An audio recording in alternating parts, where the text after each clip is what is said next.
Assalamualaikum warahmatullahi wabarakatuh. Perkenalkan, nama saya Anissa Ayuwardani dengan NIM 126406202097 dari kelas MKS 3C. Di sini saya akan menjawab pertanyaan ujian akhir semester perilaku Islam organisasi. Yang pertama, jawabannya, pada PT Cahaya Mitra Utama bergerak dalam bidang furnitur mengalami permasalahan antara perusahaan dengan karyawan. Permasalahan ini terjadi disebabkan oleh adanya miscommunication antara atasan dengan karyawannya. Adanya perubahan kebijakan dalam perusahaan mengenai perhitungan gaji karyawan, merasa diperlakukan semena-mena oleh pihak perusahaan. Para karyawan mengambil tindakan agar gaji mereka dibayarkan sesuai perjanjian awal, yaitu dengan mendemo perusahaan. Namun, tindakan ini berujung pada PHK besar-besaran yang dilakukan oleh perusahaan. Menurut saya, solusi yang tepat adalah yang pertama, jalinlah komunikasi yang baik dengan sesama karyawan terlebih dahulu, sehingga jika ada informasi tidak hanya diterima oleh beberapa karyawan saja, tapi juga semua karyawan, dan informasi tersebut tidak simpang siur kebenarannya.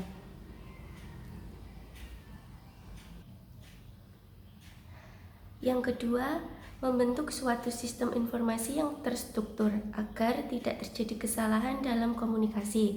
Misalnya dengan membuat papan pengumuman atau pengumuman melalui loudspeaker. Yang ketiga, membuat komunikasi dua arah antara atasan dan bawahan menjadi lancar dan harmonis. Misalnya dengan membuat rapat rutin, karena dengan komunikasi yang dua arah dan intens akan mengurangi masalah di lapangan. Yang keempat, beri pelatihan dalam hal komunikasi kepada atasan dan karyawan. Pelatihan akan memberikan pengetahuan dan ilmu baru bagi setiap individu dalam organisasi dan meminimalkan masalah dalam hal komunikasi.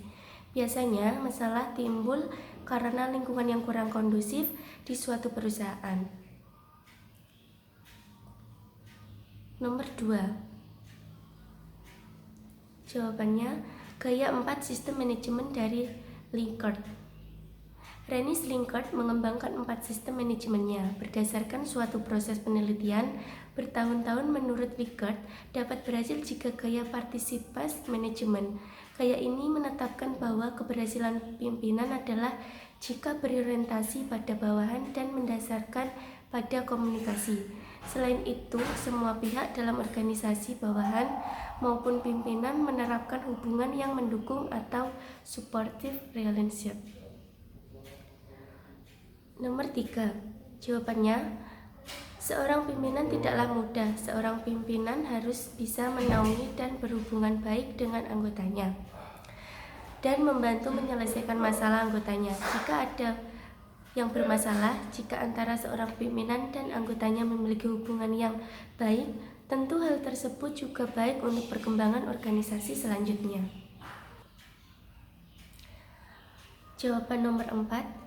Teori hierarki Maslow, teori motivasi McClellan Land, teori R.I.G. Aldever, teori harapan Fromm, teori motivasi Herzberg.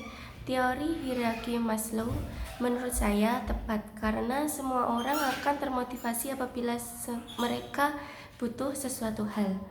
Teori ini menyatakan bahwa ada 5 kebutuhan dalam kehidupan manusia yang berdasarkan dengan hierarki mereka, mulai dari kebutuhan dasar atau yang disebut dengan kebutuhan primer hingga kebutuhan yang lebih tinggi. Jawaban nomor 5.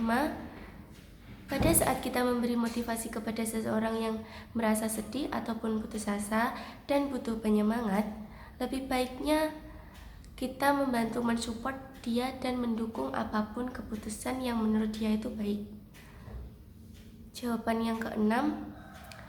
Menurut saya benar, karena emosi dapat membantu kita meluapkan rasa kesal, marah, dan dapat memberikan informasi penting mengenai bagaimana kita memahami dunia sekitar dan merupakan kunci dari keputusan yang baik adalah dengan mempergunakan pikiran dan perasaan.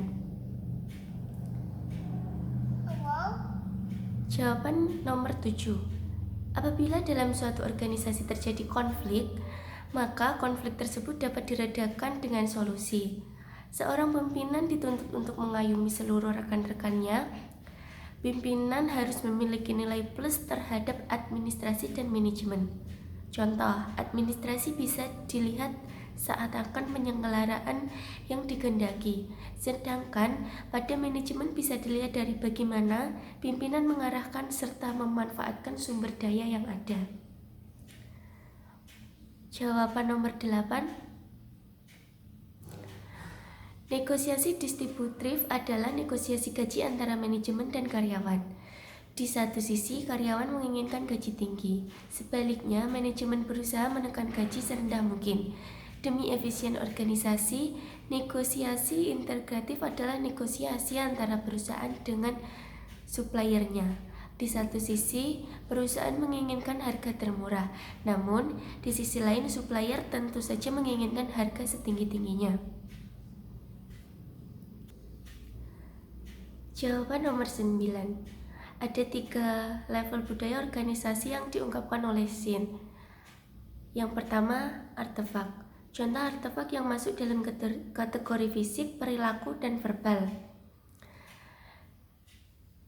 Manifestasi fisik, yaitu seni, desain, logo, bentuk bangunan atau dekorasi, cara berpakaian atau tampilan seseorang, tata letak atau yang disebut dengan layout bangunan, desain organisasi.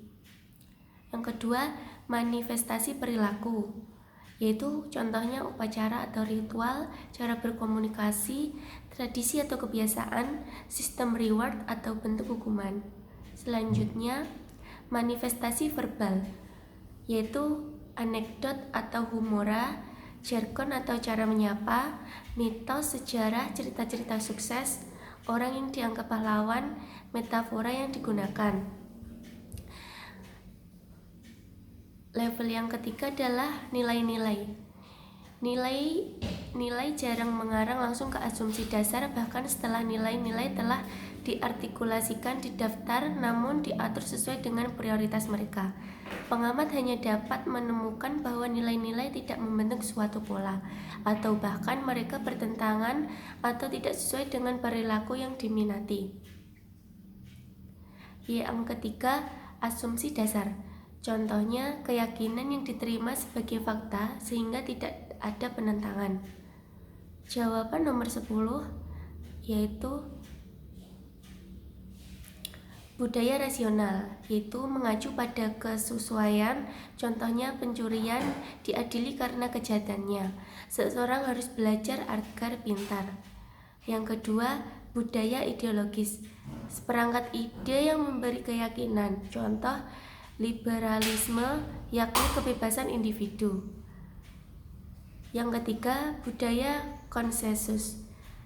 Mentari Susi, pengalaman kapal mesti konsensus nasional. Yang keempat, budaya hierarkis. Cara kerja budaya ini dengan menjunjung tinggi struktur manajemen. Dengan kata lain, sangat erat dengan contoh, dengan kontrol dan kekuasaan. Inilah jawaban dari saya. Apabila ada kurang lebihnya saya mohon maaf. Assalamualaikum warahmatullahi wabarakatuh.